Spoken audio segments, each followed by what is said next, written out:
치우침 없는 공정한 뉴스를 전합니다. 강지원의 뉴스 정면승부. 네, 오늘 하루 대한민국에서는 어떤 일들이 있었을까요? 오늘 있었던 주요 뉴스를 종합해드리는 뉴스 정면 승부. 7시 뉴스 포인트입니다. 오늘의 주요 뉴스를 꽉 채웠습니다. 강지원의 뉴스 정면 승부. 뉴스 포인트. 네, 먼저 정치권 등 우리 사회에 있었던 일들부터 살펴보겠습니다. 친절한 숙현 씨의 까칠한 뉴스. 시사 컬럼니스트 이숙현 씨 나오셨습니다. 안녕하셨습니까? 네, 안녕하세요. 네, 사건 사고 소식부터 좀 전해주시죠. 조금 전까지 계속 이제 속보가 나오고 있는데 네. 오늘 오후에 서울 사당동에 위치한 사당 종합체육관 신축 공사 현장이 붕괴되는 사고가 발생했죠? 네, 그렇습니다. 오늘 그 공사 현장에 이 사고로 인해서 현재까지 12명이 매몰된 상태에서 10명이 구조됐다는 보도가 나오고 있습니다. 하지만 현장 소방 관계자들에 따르면 매몰자가 더 있을 것으로 추정이 됩니다. 일부 부상자들은 그 병원으로 옮겨졌는데요. 이 다리가 부러진 등 상당히 중상을 입은 것으로 알려졌습니다.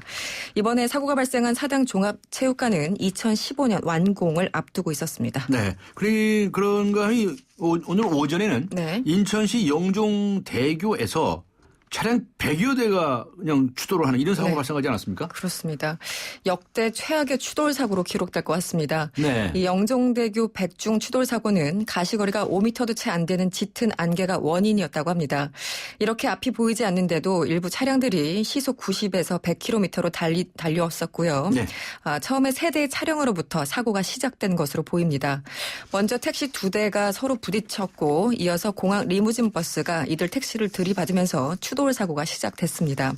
당시 각각의 차량들은 그 갓길과 1차선, 3차선 이렇게 각각 나눠서 멈춰서게 됐는데요. 안개 속에서 이들을 인지하지 못하고 뒤따르던 차량들이 연이어 추돌하면서 이렇게 대형 사고가 발생한 것으로 전해졌습니다. 그렇군요.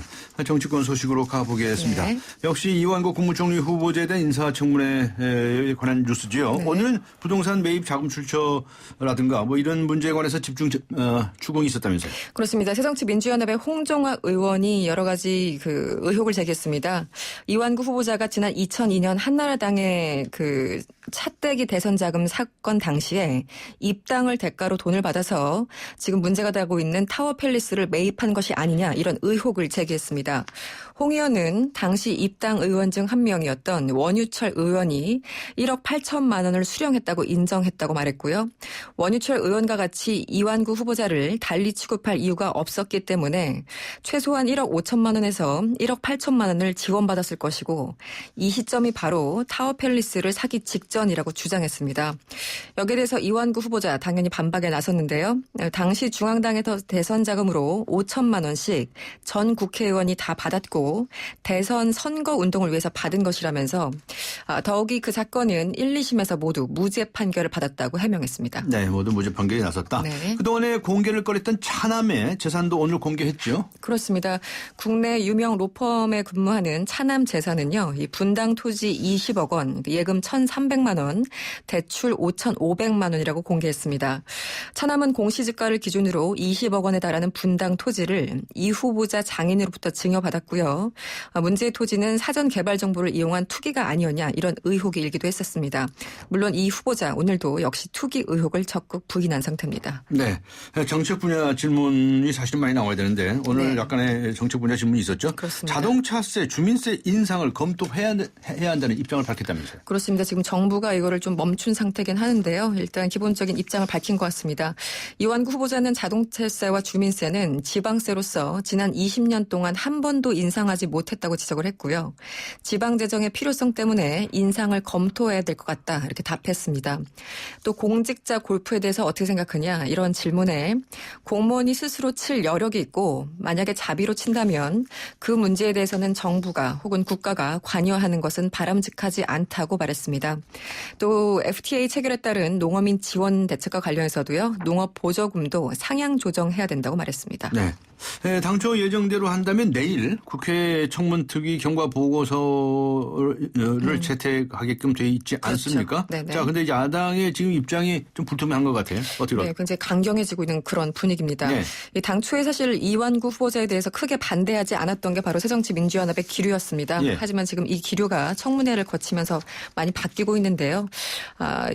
지금 어제 오늘 이 과정에서 예상보다 많은 의혹들이 제기되면서 반대 방침을 사실상 굳힌 것으로 전해졌습니다. 문재인 대표의 발언이 확인을 해주는 것 같기도 합니다. 오늘 오전 회의에서 이 총리 후보 낙마가 벌써 3번째라 웬만하면 넘어가려고 했지만 더는 그럴 수 없게 됐다고 말했습니다. 또 옆에 있던 정청래 최고위원은 후보자의 자진 사퇴까지 이미 촉구하고 나선 상태입니다. 일단 새정치연합은 내일 의원총회를 열고 당론을 확정지을 예정인데요. 다만 문재인 대표의 이른바 호남 총리 발언으로 이미 한 차례 홍역을 치렀던 만큼 지금 충청권 여론에 대해서 다소 부담스러운 것이 사실일 겁니다. 따라서 당장 반대 투표 등에 나서기보다는 구정 연휴 이후로 본회의 연기를 제한할 가능성도 높은 것으로 전해졌습니다. 네, 새누리당에서는 강행할 가능성이 높아 보인다고 하지 않습니까? 그렇습니다. 아직까지는 그렇습니다. 유승민 대표가요. 이 야당이 동의하지 않아도 단독으로 청문 보고서를 채택하고 표결에 임할 것이냐 이런 질문을 받자 유원내 대표는 야당 입장이 아직 안 정해져 있기 때문에 우리는 내일 오후 2시에 여야 합의대로 표결 처리하는 게 현재의 입장이라고 답했습니다. 현재의 입장이다. 네. 자, 그다음에 원세훈 전 국정원장에 대한 2심 법원의 선거법 위반 혐의 유죄 판결 또 법정 구속 판결이 나오지 않았습니까? 그렇죠. 여기에 관해서 새정치민주연합의 입장으로 봐야 되나요? 문재인 신임 대표가 박 대통령의 사과를 요구하고 나섰군요. 그렇습니다. 어저께 정청래 최고위원이 기자회견을 연대 이어서 오늘은 신임 당대표 문재인 대표가 대통령의 사과를 직접적으로 촉구하고 나섰습니다. 오늘 오전 회의에서요. 이런 얘기를 했습니다. 이번 판결로 국정원의 조직적인 대선 개입이 확인됐다면서 사이버 사령부의 대선 개입과 남북 정상회담 대화로 불법 유출 등을 본다면 국가기관의 전방위적인 대선 개입이 확인됐다고 밝혔습니다. 그러면서 국정원 개입의 일단이 드러났을 당시에 국정원 여직원의 인권 문제라면서 오히려 자신을 비방했다고 지적하면서 대통령의 사과를 촉구했고요. 또 국정원의 개혁을 함께 요구하기도 했습니다. 네, 수고하셨습니다. 고맙습니다. 지금까지 시사컬럼니스트 이숙현 씨와 함께했습니다.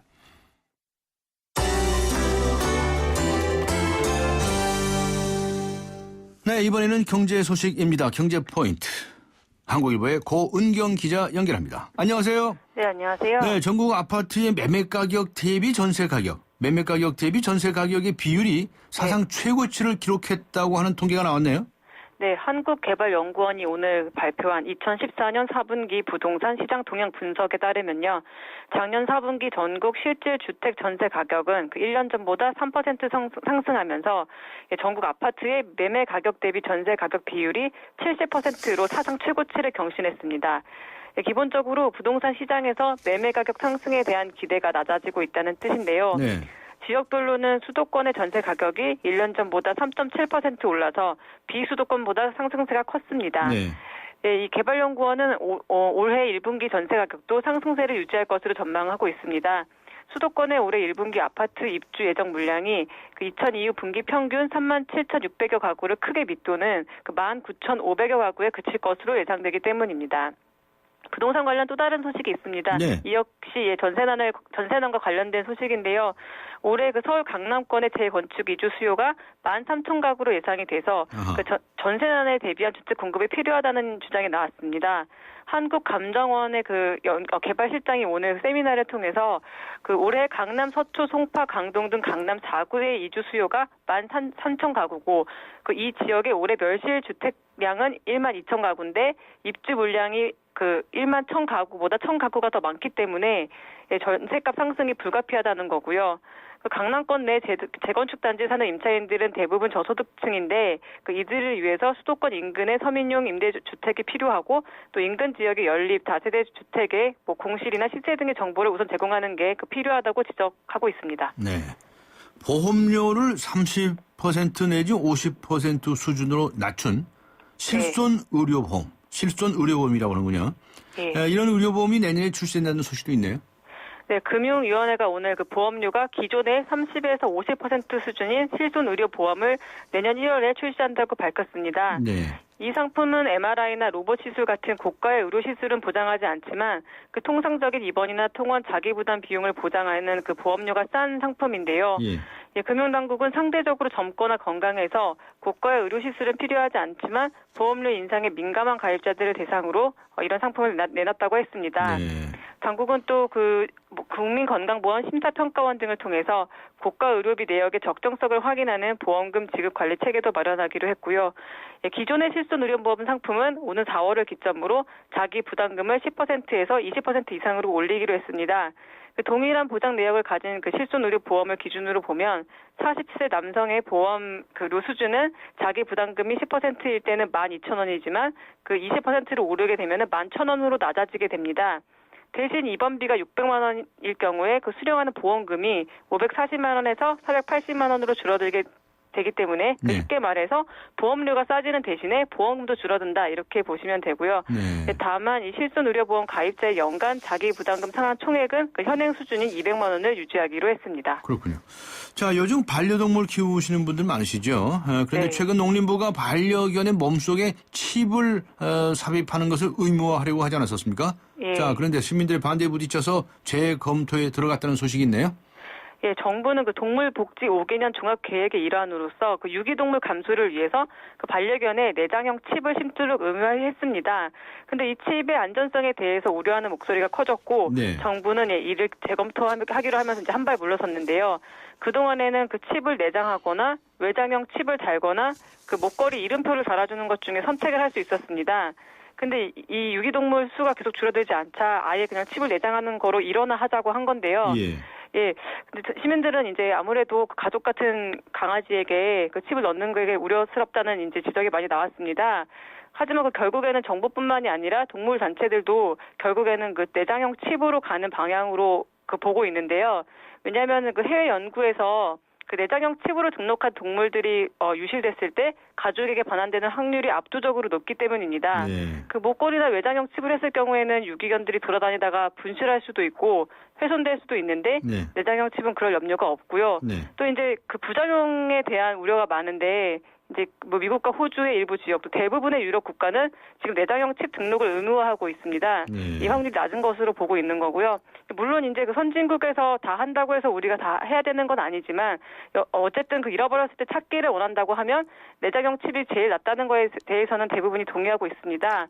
또 이 반려견 생산업자부터 이 내장형 칩을 의무화하게 되면은 지금처럼 그 사람들이 쉽게 반려견을 사고 버리는 상황도 줄일 수 있는 측면도 있는데요. 네. 반면에 그 설득 과정이나 유예 기간이 좀 더 필요하다. 또 소비자의 선택권을 침해해서는 안 된다는 논란도 여전히 존재하고 있습니다. 네, 알겠습니다. 수고하셨습니다. 네, 감사합니다. 네, 한국일보의 고은경 기자였습니다.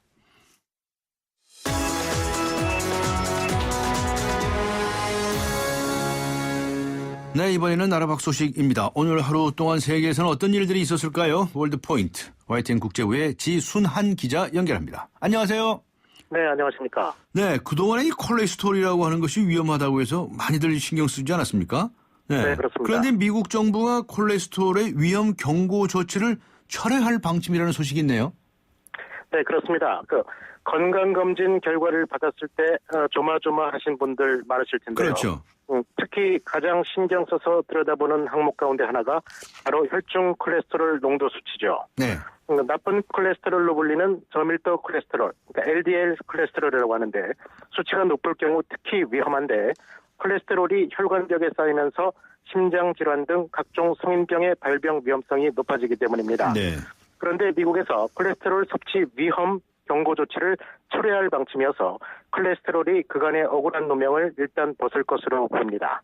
미국 보건부사나 영양 관련 자문기구죠. 네. 섭취 지침 자문위원회가 음식물을 통해 섭취하는 콜레스테롤이 더 이상 심각한 우려 요인이 되지 않는다는 결정을 내렸다고 주요 외신들이 전했습니다.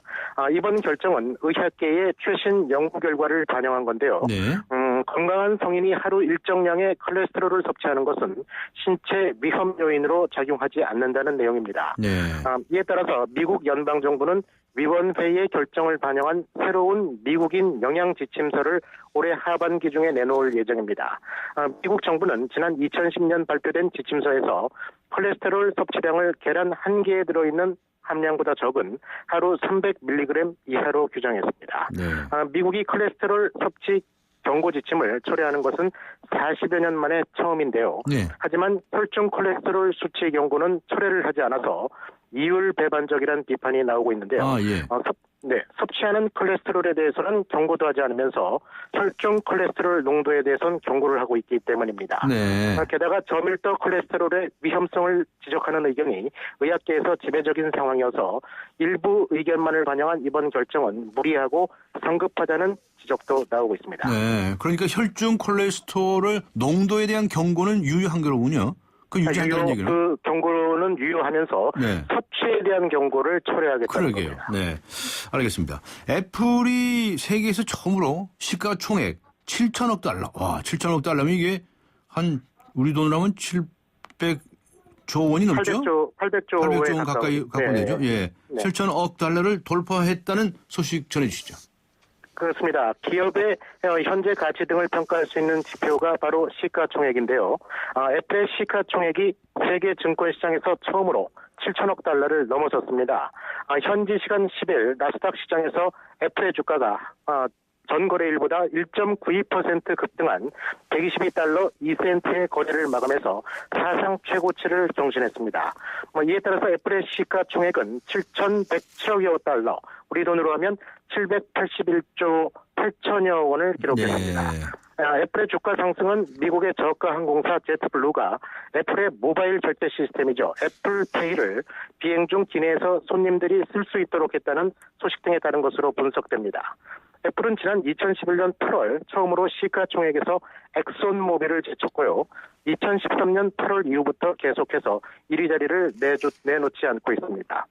애플의 전 최고 경영자죠. 고 스티브 잡스가 처음으로 아이폰을 선보였던 지난 2007년 1월 당시 애플의 시가총액은 760억 달러였습니다. 네. 이라크 전쟁 취재 과정에서 거짓말을 했던 미국 MBC 간판 앵커 있죠. 네네. 그 간판 앵커가 중징계를 당했다는 소식도 있네요. 그렇습니다. 이라크 전쟁 취재 과정에서 거짓말을 한 사실이 들통난 미국 NBC 방송 메인 뉴스 나이틀리 뉴스의 앵커죠. 네. 라이언 윌리엄스가 정직 6개월의 중징계를 받았습니다.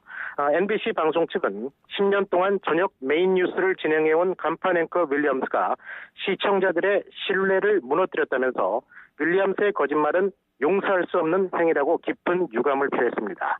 그러면서 윌리엄스가 반드시 또 한 번의 기회를 통해서 사실만을 전하는 언론의 책임을 보여줄 것으로 믿는다고 밝혔습니다.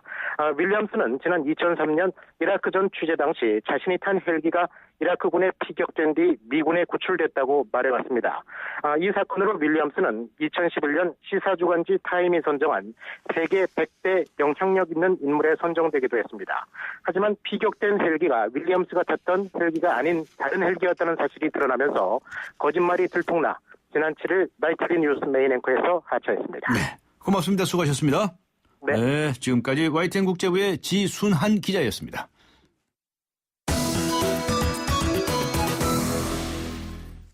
네. 오늘 아침 인천국제공항에서 서울로 오는 영종대교에서 무려 100중 추돌 사고가 발생했죠. 이 사고로 지금까지 2명이 숨지고 66명이 크고 작은 부상을 입은 것으로 파악되고 있습니다. 이 사건을 직접 목격한 목격자와 또 전문가 차례로 연결해서 당시 상황과 이 사고의 원인 알아보도록 하겠습니다. 먼저 이번 사고를 직접 목격하신 분인데요. 김찬호 씨 연결하겠습니다. 안녕하세요. 예, 안녕하십니까. 김찬호입니다. 네, 김찬호 씨는 사고 당시 어디 계셨나요? 사고 당시에 그 옆쪽 길로 인천공항을 들어가고 있었습니다. 옆쪽 길이요? 예, 옆길로. 네. 그런데 이 당시 안개가 굉장히 짙게 끼었다고 지금 보도되고 있는데 맞습니까? 예, 맞습니다. 약 한 8m에서 10m 전방을 알아보기가 힘들 정도로 네. 그렇게 자욱했었습니다. 노면이 당시 미끄럽지는 않았었나요? 그렇게 미끄럽지는 않았습니다. 그 상태로 그 시간대에 그 들어가는 차들이 많았기 때문에 네. 노면이 그렇게 미끄러울 정도는 아니었습니다. 당시 목격했던 상황을 좀 말씀을 좀 해봐 주시겠습니까? 여러 차들이 이 추돌을 하는 장면을 다 목격하셨습니까? 그 차들이 이미 그 들어갈 때는 제가 9시 50분 정도에 처음 그 추돌 현장을 들어가서 한 10시 20분 정도에 끝나는 지점까지 나왔는데요. 예, 예. 이미 10시 20분에 끝나는 지점에서는 이미 통제가 시작이 됐었어요. 그쪽 끝에서. 그래서 네. 뭐 더 이상 사고가 마무리가 되고 그렇게 마무리가 됐습니다. 아, 그랬군요. 당시에 이 사고가 발생한 운전자들 굉장히 네. 당황하고 여러 가지 모습들을 보였을 텐데 어땠습니까? 1차선으로 제가 진행하는 중에 그 중앙 분리대 쪽으로 나와 계신 분들 표정을 봤을 때는 아, 예. 일행분들이신 동료들이신 분들 한 대여섯 분씩 3, 4, 5 모여셔가지고 네. 대책을 논의하시는 것 같았고 아, 네네. 또 어느 여성 운전자분께서는 또 커피도 들고 계시고 네. 그래서 뭐 좀 마음을 다스리는 것 같았습니다. 네, 그런 장면을 보셨었군요. 그러니까 예. 그 사고의 무슨 원인이 될 만한 이유거나 아니면 무슨 최초의 추돌 장면이라든가 이런 것을 직접 목격은 못 하셨겠네요. 예, 그렇습니다. 네. 근데 그 당시에 이 부상자들도 많이 보셨습니까? 아니, 부상자는 보지는 못했는데요. 못하셨고요. 대형 버스에 이렇게 들어있는 분들은 이미 다 피신한 것 같아가지고 이미 버스 기사분들도 안 보였고 버스 안에 들어있던 분들도 안 보였었습니다. 아, 그렇군요. 예. 그러면 이제 그 이후에 앰뷸런스나 뭐라 이런 또는 구조차다 이런 차량들이 들어왔나요? 네, 그렇습니다. 한 10시 20분 정도에 예. 1진이 들어오고 2진이 세 대가 들어와서 그 도로 통제가 들어갔었습니다. 아, 그렇군요. 놀라셨겠네요. 많이 놀랬죠. 그래도 사망사고가 네. 사망자가 없으실 줄 알았는데 네네. 그렇게 두 분이나 나와서 참 안타깝습니다. 알겠습니다. 고맙습니다. 오늘 인터뷰 응해 주셔서 고맙습니다. 예, 감사합니다. 네, 지금까지 영종대교 백중 추돌 사고를 현장에서 목격하신 분이죠. 이 김찬호 씨 말씀 들어보았습니다.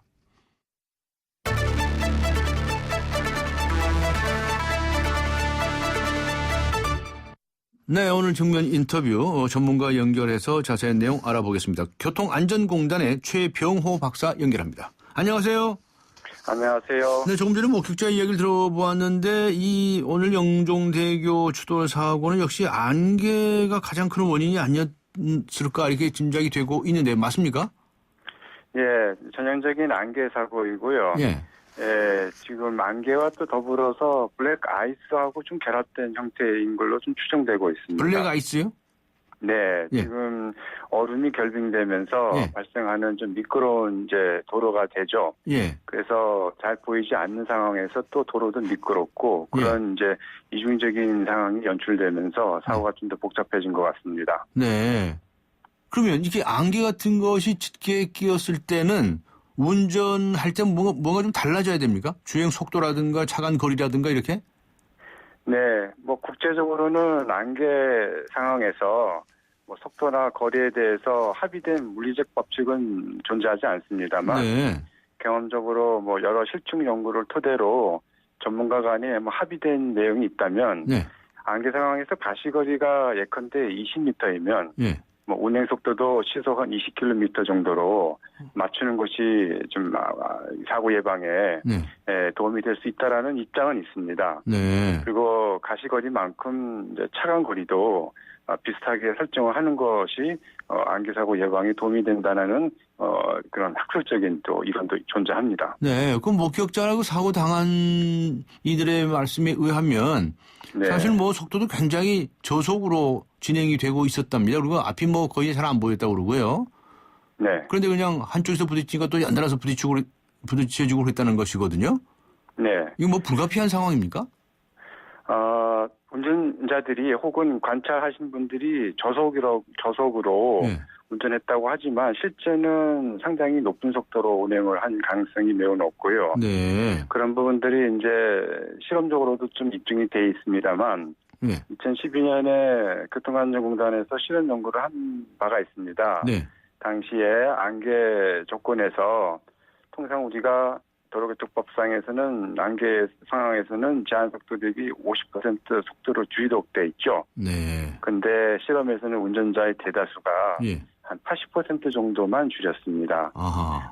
그래서 제대로 속도를 줄이지 않고 운행을 하는 경향이 컸고요. 네. 더욱 인상적인 부분은 뭐냐면 안개 조건에서 우리가 정상적인 조건보다 전방 차량 간 거리를 더 길게 해야 되겠죠. 네. 그러나 실제로는 더 짧았습니다. 그래서 네. 그래서 사고 발생 빈도도 훨씬 정상 조건보다 높게 나왔죠. 네. 그건 왜 그럴까요? 앞이 잘 안 보여서 더 다가갔을까요? 그렇죠. 예. 왜냐하면은 안개 상황에서는 우리가 물체를 잘 감지하거나 인지하기 어렵죠. 네. 그래서 운전자들이 물체를 인지하기 어렵기 때문에 전방 차량 호미 등에 좀 의존하는 경향이 있습니다. 이런 행위는 방향 감각이 결핍되다 보니까 그런 불안감을 줄이기 위한 행태죠. 네. 그래서 근데 또 하나의 또 문제가 뭐냐면 안개 상황에서 또 뒷차량이 후방 차량이 나를 또 추돌하지 않을까라는 불안감도 존재하죠. 예. 예, 그래서 전방 차량 간 거리를 더욱 좁히게 되고 속도를 높이게 되는 문제가 발생합니다. 네. 따라서 감속을 통해서 확보된 안전 효과가 네. 전방 차량 간 거리를 줄이는 행동에 의해서 상쇄되는 역효과를 일으키게 되는 것이죠. 예, 특히 이것이 예.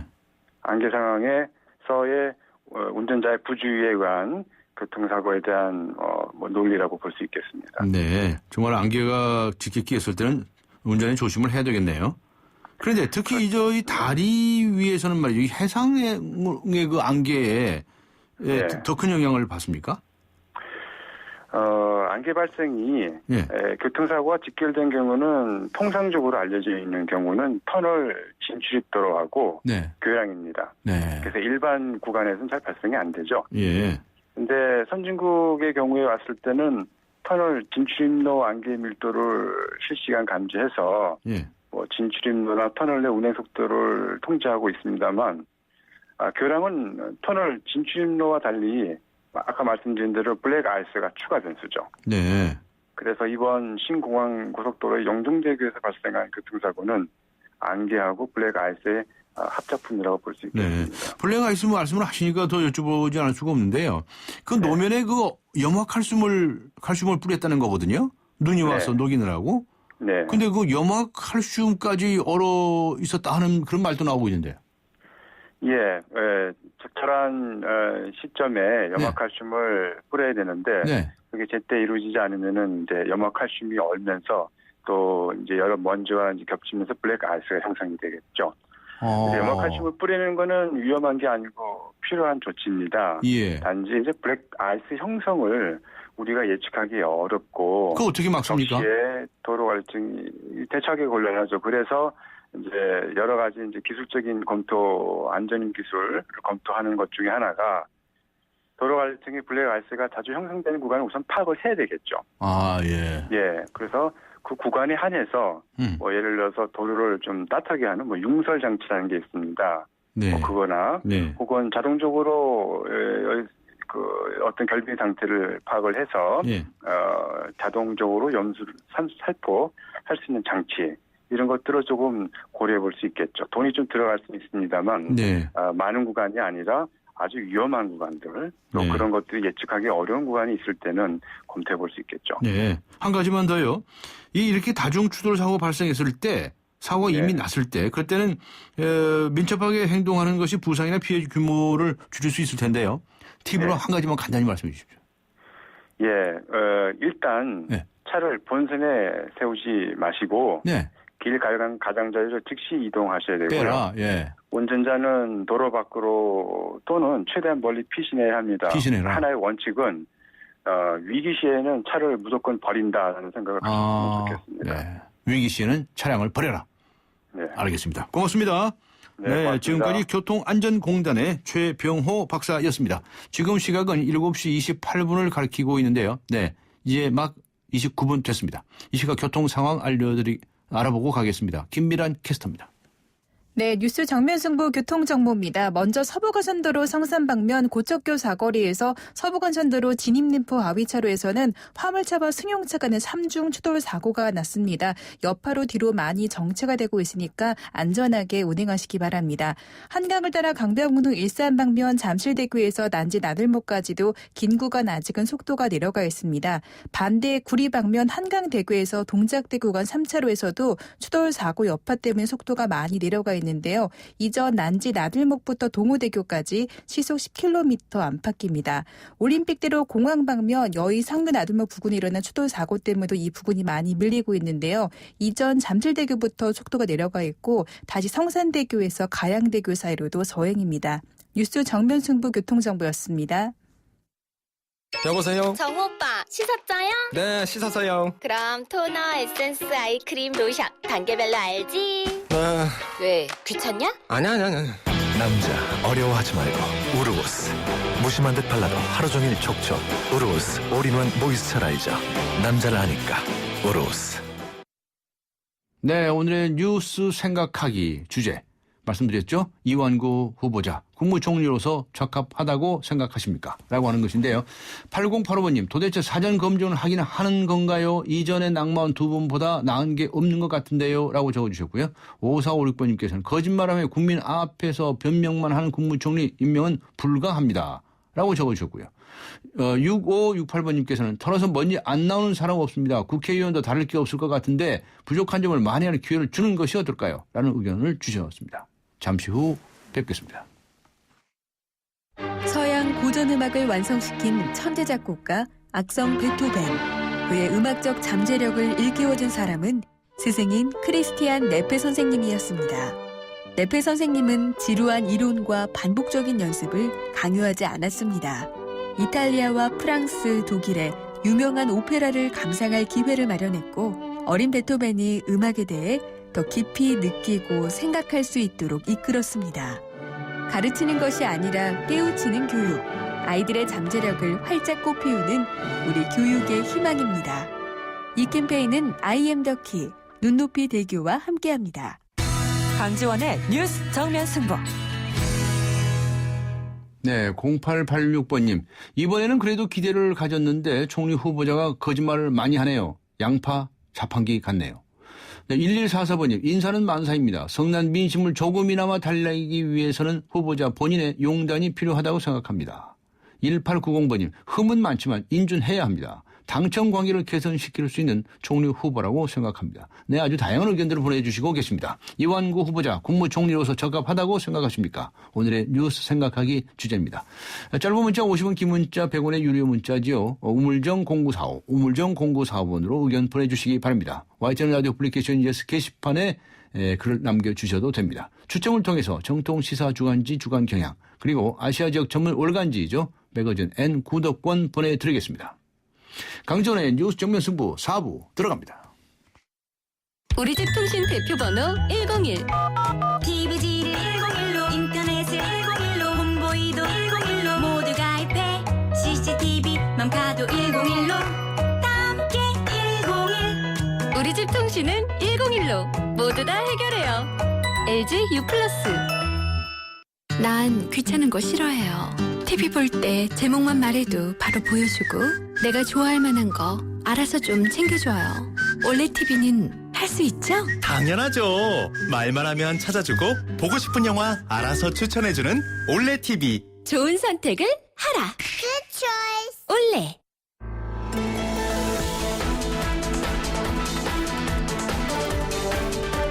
세상을 바꾸는 정면 승부. 네, 세상을 바꾸는 정면 승부 매주 수요일 세 남자의 정치 수다 시간입니다. 오늘도 변함없이 홍성걸 국민대 교수, 김경진 변호사 나오셨습니다. 두 분 안녕하셨습니까? 네, 반갑습니다. 그리고 우리 청취자 여러분들께서도 정치권에 하시고 싶은 말씀이 있으시면 편하게 짧은 문자 50원, 긴 문자 100원의 유료 문자입니다. 우물정 0945, 우물정 0945번으로 의견 보내주시기 바랍니다. 자, 대한민국 정치권. 오늘은 역시 이완구 국무총리 후보자 청문회 얘기를 뺄 수가 없죠? 네. 두 분 열심히 보고 계십니까? 아무래도 뭐 이런 이제 정치 평론을 하다 보니까요. 네. 관심을 뭐 일반 사람들보다 훨씬 더 많이 갖게 되지요. 네. 어떻게 보셨습니까? 예, 참 답답한 상황이죠. 답답하셨습니까? 예, 이게 뭐 무엇보다도 그 소위 그 언론 외압 뭐 녹취록이라고 하는데 진짜 압력이나 넣고서 무슨 외압이라는 소리들 들으면 억울한 일 안 할 텐데 이게 사실은 뭐 젊은 기자들 몇 사람 데리고 김치찌개를 점심 먹다가 언론에서 이제 그동안 이 자기 그 뭡니까 그 경력에 대한 이런 좀 억울한 보도를 하니까 거기에 대해서 우리 왜 젊은 애들 말로 군기 잡는다는 거 있잖아요. 뭐 그러니까 그 자기 자신이 이런 사람이다라는 걸 내보이기 위한 심리라는 말이죠. 그래서 이제 한 건데 정작 그렇게 그러면 그것의 그 진위를 따지고자 하는데 그것이 진짜 외압이라고 한다면요. 총장 시켜준 사람, 교수 시켜준 사람이 나와야 될 거 아닙니까? 또 그러한 그 압력을 받아가지고 쪽지를 넣어서 앵커를 중간에 그 논평하는 사람을 하차시키고 말이죠. 패널을 이런 사람들이 나와야 될 텐데 아무도 없는 거예요. 없어요? 네, 지금 나온 사람이 없어요. 누가 조사해봤나요? 그러니까 지금 그간 뭘 찾아가지고 사실은 그걸 해야 될 거 아니에요. 입증을. 근데 그런 것도 없는 거예요. 그러니까 이게 누구나 말이죠. 심리학자들이 미국에서 그랬다는 거예요. 조사를 해보니까 인간의 가장 중요한 특징이 뭐냐면 한 가지만 뽑으라고 그랬더니 그게 뭐냐면 나르시스트라는 겁니다.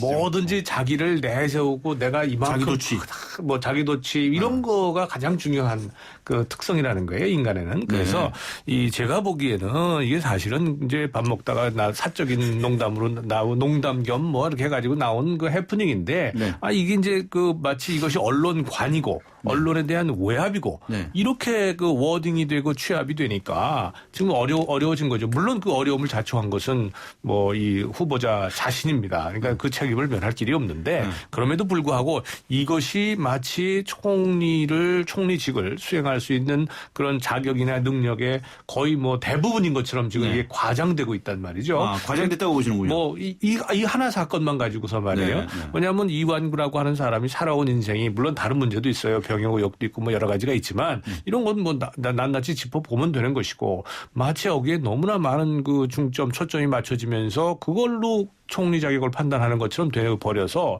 저는 조금 좀 과도하지 않나 이런 생각을 하고 있습니다. 네, 과도하다는 입장을 보이시네요. 김경진 변호사님은 계속 웃고 계시는데. 아니, 홍 교수님 이제 그 지극한 이완구 총리 후보자의 자기 사랑의 나르시즘이라고 얘기를 하셨는데요. 그걸 표현을 살짝만 바꾸면요. 세상에 대한민국 최고 뻥쟁이가 총리 후보자로 지명이 됐다. 뻥쟁이. 뻥쟁이. 자기 뻥쟁이 아니겠습니까? 아니 본인 입으로 자백을 한 거 아니겠습니까? 내가 쪽지를 넣어서 나에게 불편한 비평을 하고 있는 평론가를 방송에서 빼라고 얘기를 했더니. 그 평론가가 누굽니까? 김경진 변호사 아닙니까? 그건 모르겠습니다. 근데 방송국에서 즉시 그 평론가를 빼더라. 그다음에 불리한 기사 쓰면 내가 뭐 편집국장이라든지 경영진한테 전화를 할 수밖에 없다. 나 스스로를 보호를 위해서. 그러면 그 기사 저절로 빠진다. 그리고 그 기사를 쓴 기자 자기가 죽는지도 모르고 그냥 조용히 죽어 없어진다. 그리고 내가 대학 총장, 뭐 대학교 이사장 잘 알고 있다.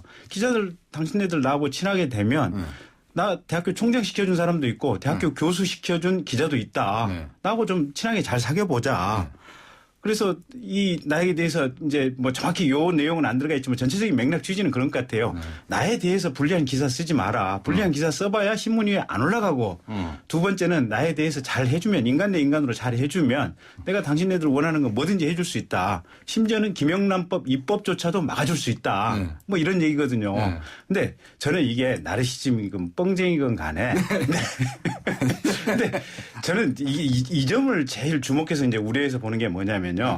이게 술을 한두 잔 마시고 허풍에 불과한 것인지 아니면 이 사람 평소의 정신세계가 그런 것인지 저는 후자라고 보고 있습니다. 그러니까 평소에 그런 유형의 사고를 하지 않는다면 그날 그 자리가 점심 식사 자리죠. 점심 식사 자리죠. 점심 식사에서 그리고 술을 했답니까? 안 했답니까? 술을 폭탄주 한 2잔 정도 하셨다는 거죠. 폭탄주를 2잔 정도 했다고요? 네, 2잔 정도. 그래요? 네. 근데 이제 중요한 거는 이게 술을 마셨든 안 마셨든 간에 이게 평소에 어느 정도 머릿속에 사고의 맥락이 기자들을 이해관계를 통해서 조정할 수 있다. 네. 그리고 본인에 대해서 불리한 비판을 하면 경영진을 통해서 뭔가 통제를 할 수 있다라고 생각을 하기 때문에 그런 운동이 나왔다. 그렇다면 이 지금 말한 것이 구체적인 현실성이 있는 얘기든 아닌 얘기든 이분이 총리로 취임을 하게 된다면 그와 같은 상황이 발생하지 않으리라는 보장이 어디 있느냐. 네. 거기다가 언론 통제뿐만 아니라 결국은 어떤 본인에 대한 비판을 사적 이해관계, 사적 매수를 통해서 막겠다는 거 아니겠습니까? 네. 그럼 국무총리로서 국정을 수행할 때 다른 부분에 있어서 그런 것은 없을까? 자기의 사적 이해관계를 총리직을 활용할 여지는 없을까? 네. 그래서 굉장히 우려스럽다. 우려스럽다. 그래서 이런 분은 총리가 돼서는 안 된다. 사실은 네. 오늘이라도 바로 지금이라도 자진 사퇴하는 것이 맞다라고 네. 보고 있습니다. 좀 성급한 얘기인지 모르겠는데요. 네. 저 다른 얘기 하시기 전에 만일에 이번에도 낙마하군요. 네. 현 정권 들어서 국무총리 네 번째입니다. 네 번째요? 네 번째. 네, 김용준 초대 네. 또 지명을 했다가 포함시키면 네 번째가 되네요. 네. 와. 근데요, 이게 박근혜 정부 입장에서 보면, 네.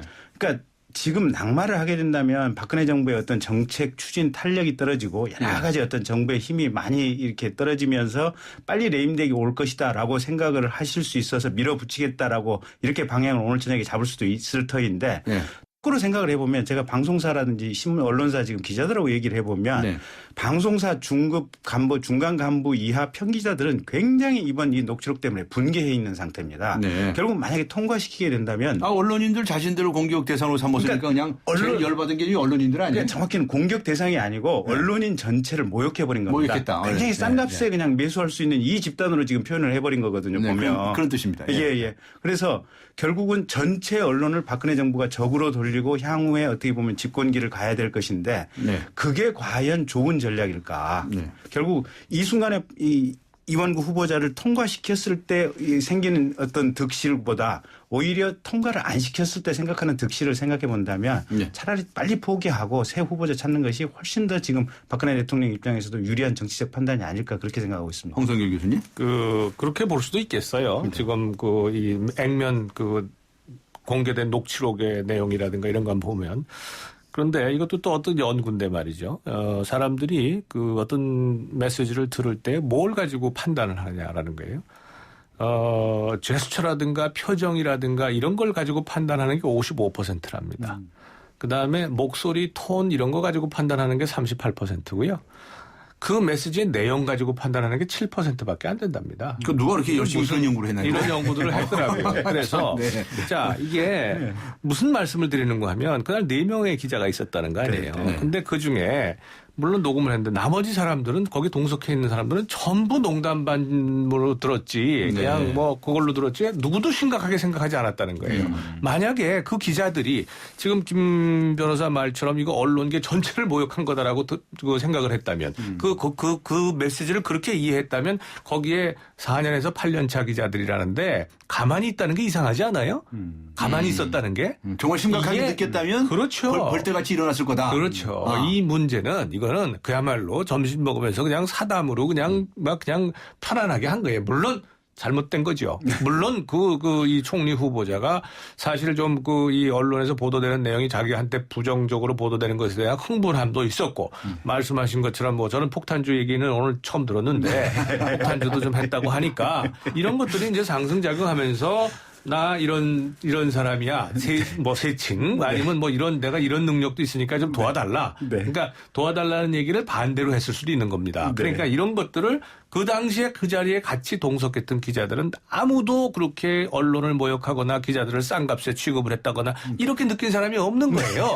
근데 이런 상황에서 녹취록 그것만 가지고 이게 언론을 모욕한 거고 막 이렇게 됐다고 얘기한다면 네. 그거는 과도한 해석이라는 거죠. 네. 그래서 저는 분명히 이완구 후보가 잘못한 건 사실입니다만 그러나 누구든 자기를 과대 포장하고 자기의 능력을 아주 과대하게 그야말로 지금 말씀하신 뻥을 치는 경우가 수도 없이 있습니다. 네. 제 얘기 간단하게 할까요? 저 YTN에서 한 3년쯤 전에 한미 FTA 체결될 때요. 제가 와서 FTA 해야 된다고 막 그랬더니 네. YTN 노조에서 들고 일어났다는 거예요. 네. 그래가지고서 저를 출연시키지 말라고. 그래서 출연 약속을 해놓고 2번이나 취소를 했어요. 그것 때문에 제가 한 2, 3년 동안 YTN 안 나왔었습니다. 그렇구나. 그러니까 노조도 제가 드리는 노조도 이렇게 방송 편성권에다가 영향을 미친다 이 말이에요. 네. 이러한 일들이 비일비재합니다. 재벌들은 안 그렇겠어요? 네. 다 마찬가지다 이거예요. 네. 그런데 그 이완구 후보자가 자기가 예를 들어서 특별한 패널을 갖다가 끌어내린다. 내릴 수 있겠어요? 네. 뻥을 친 거지 쉽게 얘기하면. 그런데 말씀처럼 아니 그럼 총리 돼서 뻥을 치면 어떡하냐 이 말이에요. 총리라고 하는 자리가 자기가 개인적인 이익을 위해서 혹은 뻥을 치는 걸 갖다가 걸러지지 않고 나갈 수 있는 그런 자리는 아닙니다. 그러니까 그런 걱정은 좀 접어두시고 이완구 후보자가 가지고 있는 여러 가지 특성과 자질이 있고 능력이 있어요. 이것이 대한민국의 국무총리로서 바람직하냐 안 하냐 이것만 가지고 판단해 달라는 거죠. 네. 아니 근데요. 그런데요. 무슨 말씀하시려고요? 아니 자기 머릿속에 평소에 단 한 번의 상상도 안 해본 생각의 흐름을 그런 얘기가 나올 수가 있겠는지 거기다가 그 4명의 기자들이라고 하는 것이 평소에 친하게 그냥 그전에 뭐 한 달에 한 1년에 2-3번씩이라도 모여서 소주잔이라도 반주라도 기울일 수 있는 관계다 이러면 정말 그냥 미친 듯이 술 취해서 그냥 헛소리를 픽픽 할 수도 있겠지만 그 총리 취임 지명 이후에 처음 본 기자들이라는 거 아니겠습니까? 그런 기자들을 만나서 한 번도 생각해 보지 않았던 얘기가 나온다. 저는 불가능하고 보고 있고요. 결국은 이런 관점에서 볼 수도 있어요. 이게 사실 수도권에 있는 중앙 언론의 기자들 같은 경우는 급여도 제대로 나오고 여러 가지 어떤 기자로서 사명감이 굉장히 이제 제대로 일을 할 수 있는 어떤 조건들이 되긴 하지만 시골의 조그마한 지방 언론사 같은 경우는 경영 환경이라든지 급여라든지 이런 것들이 굉장히 열악하거든요. 그러다 보니까 지방 어떤 행정수장의 어떤 이 구독이라든지 뭐 이런 거에 대해서 굉장히 어떤 많이 좌우되는 면이 좀 있습니다. 지방 언론 같은 경우는. 근데 도백으로서 계시면서 했었던 일을 지금 중앙 언론의 기자들을 이렇게 만나서 얘기하면서 그 상황을 그대로 반복해버린 것이 아닌지 저는 사실 그 점이 굉장히 우려스러워요. 보면. 알겠습니다. 김영란법을 반대하는 사람이 그러니까 이완구 후보자로 드러났습니까? 네. 아니 근데요. 저는 이거 자백한 겁니까? 자백한 거죠. 근데 더 놀라웠던 건 뭐냐면 여당의 원내 대표를 하셨던 분이 김영란법의 핵심 내용에 대해서도 정확히 모르고 얘기를 하시더라고요. 그러니까 3만 원짜리가 이렇게 누적돼서 1년에 100만 원이 되면 형사처벌을 받는 것처럼 지금 얘기를 하셨잖아요. 근데 지금 현재 법사위에 가 있는 안을 보면 1회 100만 원, 그다음에 누적 금액 1년간 연간 누적 금액 300만 원이지 않습니까? 근데 연간 누적 금액 100만 원만 되면 처벌을 받는 것처럼 또 그다음에 친인척들이 이렇게 뭔가 이 돈을 받으면 이게 이 기자 본인이 와서 처벌을 받는 것처럼 이 정확한 법안 자체를 모르는 얘기를 하셔가지고 저는 사실 그 점도 깜짝 놀랐습니다. 보니까. 네, 그렇군요. 자, 그런데 내일 야당에서는 의원총회를 한답니다. 방침을 정하게 된다고 하는데 아시다시피 문재인 신임 대표가 아주 강성 발언을 벌써 했습니다.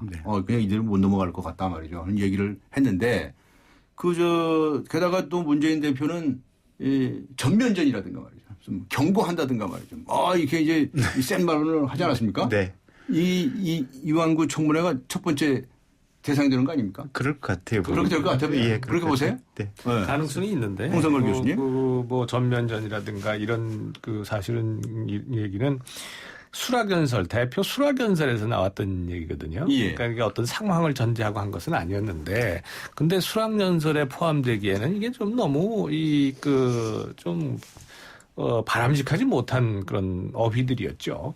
그런데 마침 이제 첫 번째 사례로 이렇게 이완구 후보자에 대한 지명 문제가 있으니까 청문회하고 문제가 있으니까 그것이 어떤 영향을 미칠 거냐라고 하는 것인데, 어차피 이것은 물론 당론으로 정하겠습니다만은 사실상 이제 무기명 투표거든요. 이 총리 인준에 대해서는. 그러니까 당론으로 정했을 때에 거기에서도 역시 다른 의견들이 얼마든지 있을 수 있습니다. 반대로 새누리당도 마찬가지입니다. 그래서 저는 결국 국회의원들이 지금 이러한 시점에서 이완구 원내대표가 처음에 그 후보로 지명됐을 때 다들 박수 쳤잖아요. 별 문제 없을 거다. 자기네들이. 그러니까 스스로 겪어본 이완구 대표에 대해서는 별 문제가 없었다고 생각을 했는데 계속 타보니까 이런저런 문제, 병역 문제 혹은 분당의 그런 토지 문제 이런 것들이 있는 겁니다. 거기다가 이제 이런 말에 대한 그런 것이 문제가 생겼어요. 언론 이 외압 이런 거 생겼는데 이걸 가지고 그들이 어떻게 판단하느냐 하는 것은 결국은 헌법기관인 개개인의 국회의원들에게 맡기는 수밖에 저는 없다고 봐요. 네. 지금 이제 이틀에 걸친 청문회까지 했어요. 그리고 야당에서 강성으로 당론을 정한다고 하더라도 또 여당은 뭐 어떻게든지 통과시키려고 하겠죠.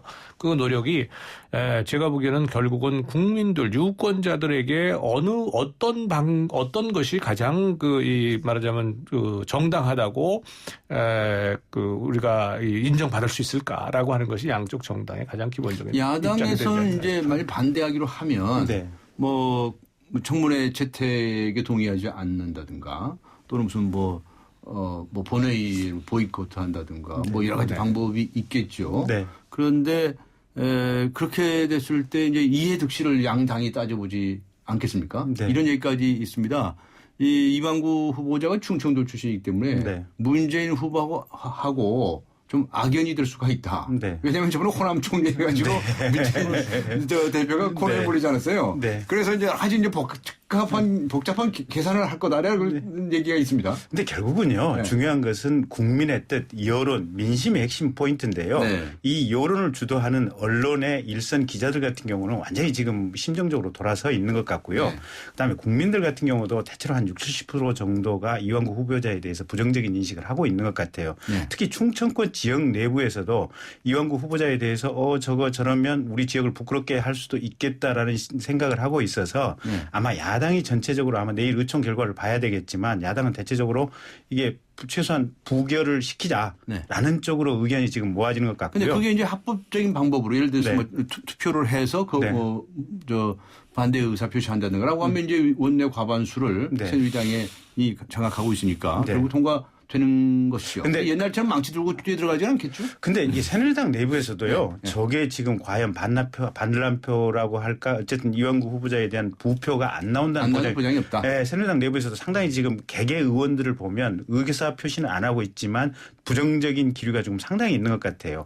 그래서 이완구 후보자가 임명이 된다고 하더라도 박근혜 정부의 어떤 권위 회복에는 전혀 도움이 안 된다라고 판단하는 의원들이 지금 상당수 있는 것 같아서 만약에 새정치민주연합이 표결에 참여를 안 한다 하더라도 그럼 이제 새누리당 단독 표결을 했을 때 과연 통과가 될 것인지 그것도 보장할 수 없다.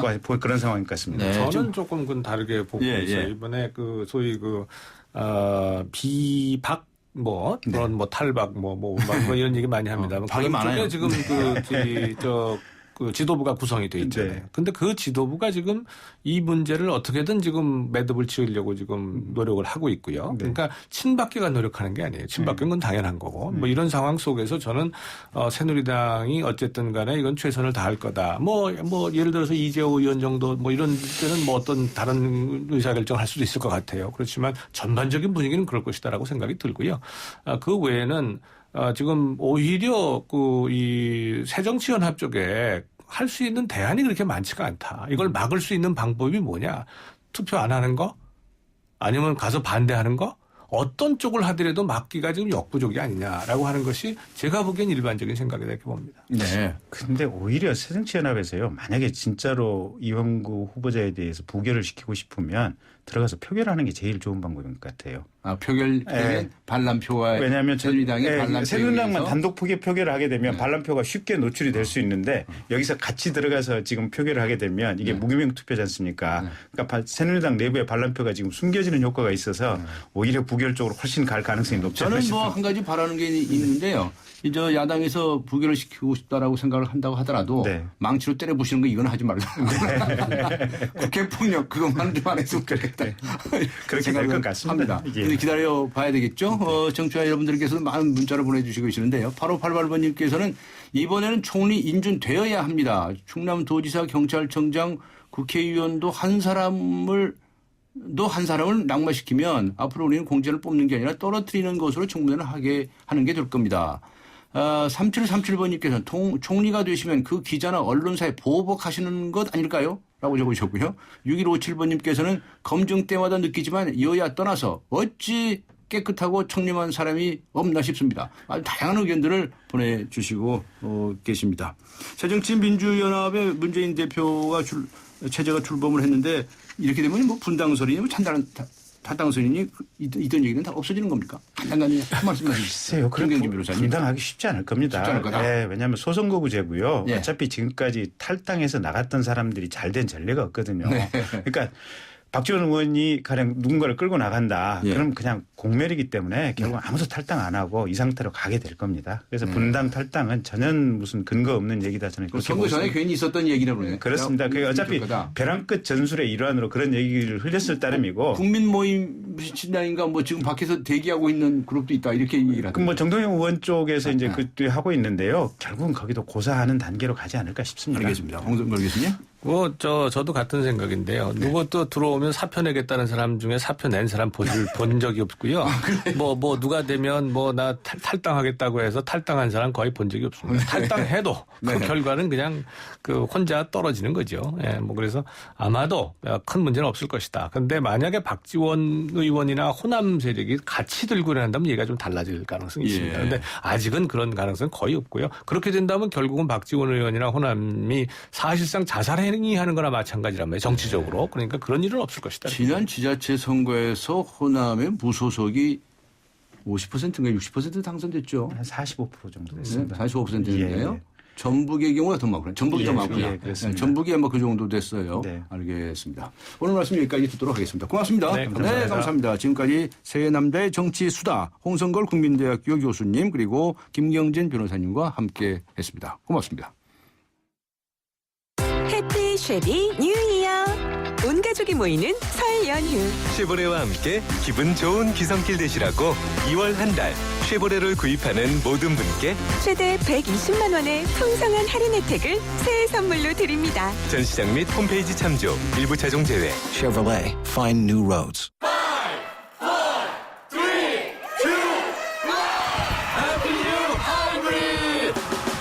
GDI 엔진의 강력한 파워. 16휠 기준 18.2km의 압도적 복합 연비. 새로워진 소나타 하이브리드. 지금 출발합니다. New thinking, new possibilities. 현대자동차. 네, 오늘의 뉴스 생각하기 주제. 이완구 후보자 국무총리로서 적합하다고 생각하십니까? 하는 것이었죠. 4206번님. 국민은 21세기를 살고 있는데 정치인들 생각과 행동은 19세기 멈춰 있는 것 같습니다. 9173번님. 총리가 되어 국가를 위해서 봉사할 수 있었으면 합니다. 매년 이런 시기라면 어느 누가 후보자로 나서겠습니까? 2687번님. 국무총리를 공개 모집해서 그중 청문 통과를 한 두세 명 중에서 대통령이 임명하면 어떨까요? 여러 가지 다양한 의견들을 주시고 계시는군요. 오죽 답답하시면 이런 글을 보내주시겠습니까? 휴대전화 끝자리 1802번님께 주간 경향 그리고 8140번님께 매거진 N 구독권 보내드리겠습니다. 지금까지 프로듀서 신하람 기술감독 안웅진 이한님 작가 이면 김민경 그리고 진행의 강지훈이었습니다. 2월 11일 수요일 강지훈의 뉴스 정면 승부 오늘 순서 여기서 모두 마칩니다. 청취해 주신 모든 분들께 감사의 말씀 드립니다. 고맙습니다.